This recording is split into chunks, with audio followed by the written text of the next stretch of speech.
Salut fans moi dans YouTube, tout le monde qui est sur le channel là. Nous saluons nous dans le nom de Jésus.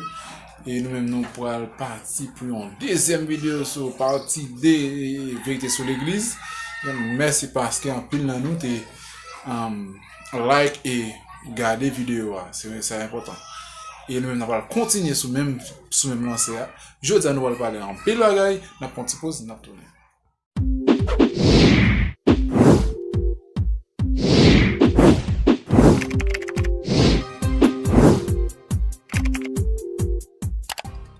Bon, je vais parler d'un sujet qui est très important. Est-ce que c'est un péché si on femme met pantalon dans l'église? Nous-mêmes, nous avons retiré toute vieille bagaille que en pile pasteur, en pile frère, en pile évangéliste a fait nous croire dans l'église. Et nous avons gagné toute bonne information. Est-ce que c'est possible pour une femme mettre pantalon? Nous avons tout notre.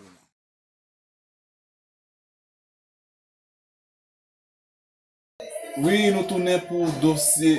Est-ce qu'une femme chrétienne supposé mettre un pantalon ou pas? Est-ce que supposé mettre un pantalon ou pas? Ça veut dire, nous avons une pile de discrimination dans l'église, qu'on dit à ça, on fait ma supposé un pantalon, ça. Mais moi, je connais la vérité, je connais pas ça veut dire. Donc, on peut mettre des pantalons. Ok? On peut mettre des pantalons. Moi, c'est moi qui dis. Prince Vic, ça m'a dit. Nous, on peut mettre des pantalons.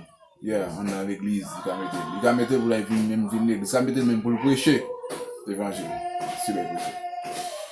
Eh bien, nous allons regarder un petit coup de vidéo ensemble avec nous, une émission pasteur africain. Tu as fait lire les pasteur Mohamed Zanogo, qui va nous une courte information sur le dossier pour ça. Et la expliquer nous très clair que oui, une femme supposée, une femme qui a mis des pantalons pour aller à l'église. On suit vidéo ensemble avec moi, on tourne après.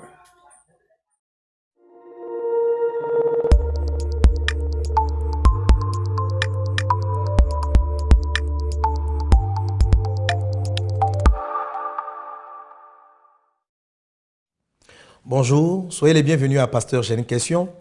Aujourd'hui, nous voulons répondre à Armand qui nous écrit d'Abidjan. Et Armand pose cette question. Est-ce qu'une femme peut porter des vêtements, est-ce qu'une femme peut porter des pantalons? Est-ce qu'une femme a le droit de porter des pantalons? C'est une très belle question parce qu'elle est récurrente. Je suis convaincu que tous les pasteurs l'ont déjà reçue comme question et certains ont des positions tranchées. On va dire ceci, beaucoup disent non, etc., etc. On a plusieurs réponses.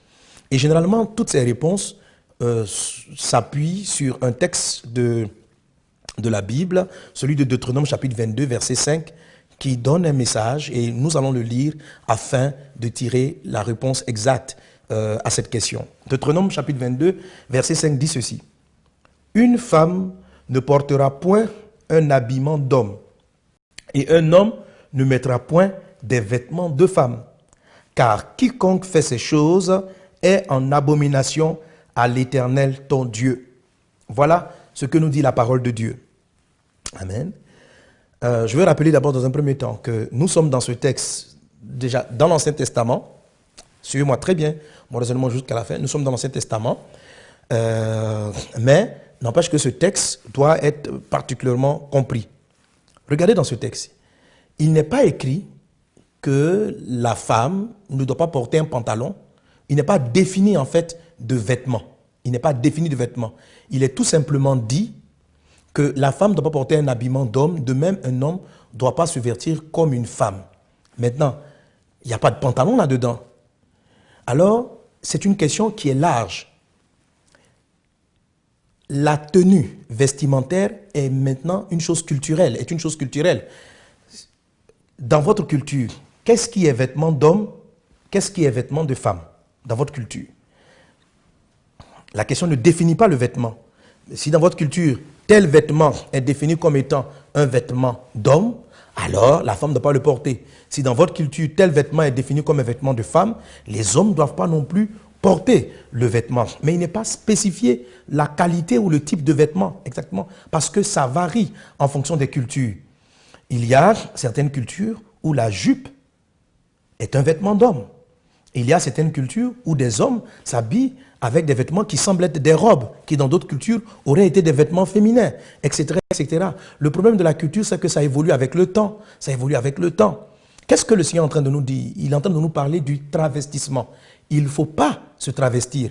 Regardez-moi, si je viens et je m'habille dans votre culture avec une tenue de femme, je mets des hauts talons, je mets des rouges à lèvres, je mets des trucs, mais vous serez choqués. Vous serez choqués. Pourquoi? Parce que le travestissement est un déni de votre identité. C'est le déni de ce que Dieu a fait de vous. Si Dieu a fait de moi un homme, si je me travestis et que je m'habille comme une femme, je renie ce que Dieu a fait de moi. Ça dénote un profond complexe d'infériorité, ça dénote une maladie de l'âme. Et ça, il faut que je traite avec cela. Pourquoi je disais tantôt que ce texte nous vient de l'Ancien Testament? Pour dire que dans le Nouveau Testament, nous devons comprendre l'esprit des choses, l'esprit du texte, et non le prendre à la lettre. La Bible dit que l'Ancien Testament, c'est l'homme des choses à venir. Amen. La Bible nous dit, tu vas aimer ton prochain comme toi-même. Le Seigneur veut que nous puissions apprécier les personnes qu'il a fait de nous et que nous n'essayons pas de travestir notre position ou notre identité. Dieu avait fait d'Ésaü l'aîné de la famille. Mais lorsque son frère Jacob lui propose de sacrifier son droit d'aînesse, il est prêt à le faire. Il dénie l'identité ou la position que Dieu lui a donnée. Lorsqu'une femme, si une femme en s'habillant est en train de s'habiller comme un homme, c'est-à-dire lorsqu'elle porte son pantalon, dans son esprit, elle est en train de porter un vêtement d'homme, alors il faut qu'elle arrête, parce qu'elle renie sa féminité. Mais si le pantalon, dans votre culture, est aujourd'hui un vêtement de femme, si aujourd'hui ou bien c'est un vêtement mixte, parce qu'on a des tenues qui sont mixtes, qui sont ni femme ni homme, et que ça ne renie en rien sa féminité, il n'y a pas de problème. Le problème c'est qu'est-ce que tu appelles vêtement de femme, ou bien qu'est-ce que tu appelles vêtement d'homme. Si en portant un vêtement, tu es conscient que tu es en train de porter un vêtement du sexe qui n'est pas le tien, alors pourquoi le fais-tu? Est-ce parce que tu as honte d'être femme, ou est-ce que c'est parce que tu as honte d'être homme? Est-ce que c'est la honte qui fait que tu agis de la sorte? Alors non. Si tu portes ces choses, tu dénies ce que Dieu est en train de faire et c'est en abomination à l'Éternel. C'est en abomination à l'Éternel. Alors il ne s'agit pas de répondre en ce qui concerne tout simplement le pantalon. Mais il faut savoir, je rentre dans une culture. Et vous voyez, ça marque important. Je travaille beaucoup dans l'évangélisation et le Seigneur me conduit avec les équipes de notre église, de notre ministère, vers certaines zones reculées. Lorsque nous partons dans des zones qui sont d'obédience islamique, pour eux, c'est clair que le pantalon est un vêtement d'homme. Dans leur culture, voici comment l'homme s'habille et voici comment la femme s'habille. Lorsque nous partons là-bas pour leur annoncer l'évangile, ce qui n'est plus le cas par exemple au niveau d'endroit, le pantalon étant devenu un vêtement mixte, il y a des pantalons forme femme. Si un homme porte un pantalon à la coupe féminine, mais il a porté un vêtement de femme. Ce n'est pas le fait que ce soit un pantalon qui est le problème. Il y a des coupes qui sont très, très féminines. Si vous les portez, c'est que vous voulez vous comporter comme une femme. Et là, c'est le problème.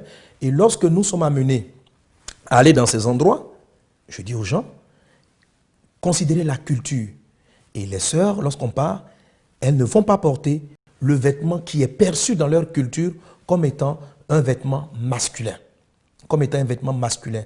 Mais aujourd'hui, dans la culture occidentale ou dans la culture, il y a des coupes pantalons qui sont féminines, il y a des coupes pantalons qui sont masculines. Il y a des cultures où la jupe est tout simplement un vêtement mixte ou féminin ou masculin. Voilà. Donc celui qui portera la jupe dans cet environnement précis n'est pas en train de porter un vêtement de femme, il est en train de porter un vêtement d'homme. Celui qui va prendre la même jupe qui est un vêtement de femme et qui va venir se promener dans un endroit où la culture démontre cela, ça peut poser un problème. Donc notez, la Bible n'a pas spécifié la qualité du vêtement, c'est laissé à notre jugement. Il y a ce qu'on appelle des vêtements d'hommes, il y a ce qu'on appelle des vêtements de femmes. Qu'est-ce qu'il y a à l'intérieur? Ça va dépendre de la circonstance dans laquelle vous vous trouvez. La Bible est parfaite dans son écriture. Il ne faut rien ajouter, il ne faut rien retrancher. Quand vous dites une femme ne porte pas un pantalon, c'est un ajout au sein des Écritures. Le mot pantalon n'intervient pas dans la Bible. Donc ne définissez pas le pantalon. On a dit un vêtement d'homme. Il faut tout simplement savoir qu'est-ce qui est vêtement d'homme et qu'est-ce qui est vêtement de femme. Et notez, la chose essentielle, c'est surtout d'éviter le travestissement et d'éviter de perdre l'identité que Dieu vous a donnée à l'origine. Si je viens en portant une jupe et puis des talons, vous serez scandalisé. Voilà. Parce qu'il y a certaines femmes qui, en portant le pantalon, se disent dans leur esprit qu'elles sont en train de porter un vêtement d'homme. Mes sœurs, si vous portez un pantalon et que dans votre esprit, vous êtes en train de porter un vêtement d'homme, alors arrêtez de le faire. Ça veut dire que vous voulez vous masculiniser. Vous voulez démontrer que vous n'êtes pas une femme ou prouver quelque chose. Si c'est ce qui se passe dans votre conscience, alors ce n'est pas la peine de le faire. Si votre tenue est mixte ou elle est totalement féminine, soyez totalement à l'aise, portez-la, il n'y a aucun problème avec cela. J'espère que ma réponse est assez claire, que Dieu vous bénisse. Prenons la Bible telle qu'elle est mentionnée, telle qu'elle est dite. Amen. Évitons le travestissement. Il ne faut pas se travestir. Il faut respecter les choses. Il ne faut pas dénier son identité. Que Dieu vous bénisse et à très bientôt. Si vous aussi vous avez une question biblique sans réponse, envoyez-la nous par email à pasteurj'ainequestion@enseigne-moi.com.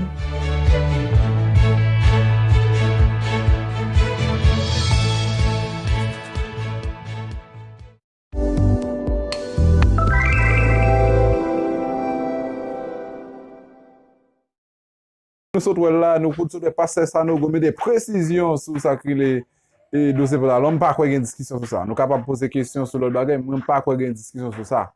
Encore. Dans la partie de vidéo, ça, c'est fini. C'est fini. Cause pour mettre pantalon l'église, c'est oublier ça. Moi, je te dis, nous toute la vérité sur l'église. La vérité sur l'église, partie 2, très clair. Il est très clair. Ça veut dire, nous-mêmes, nous avons avancé avec ça. Troisième vidéo, elle même li pral basé sur façon de faire offrande l'église. Façon de faire offrande l'église, c'est très très très important pour nous connaître qui façon comment nous bailler comme pour nous pas bailler comme. Il pas ce cap acheter comme dans nous, il pas pas acheter comme dans nous. Ce qui veut dire face tout bailler ça c'est important pour nous.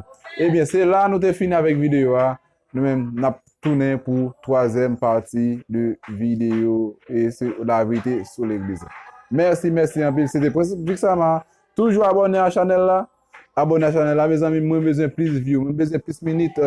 Et pour mon garder, besoin de ça parce qu'il faut monétiser la chaîne là. Il faut monétiser.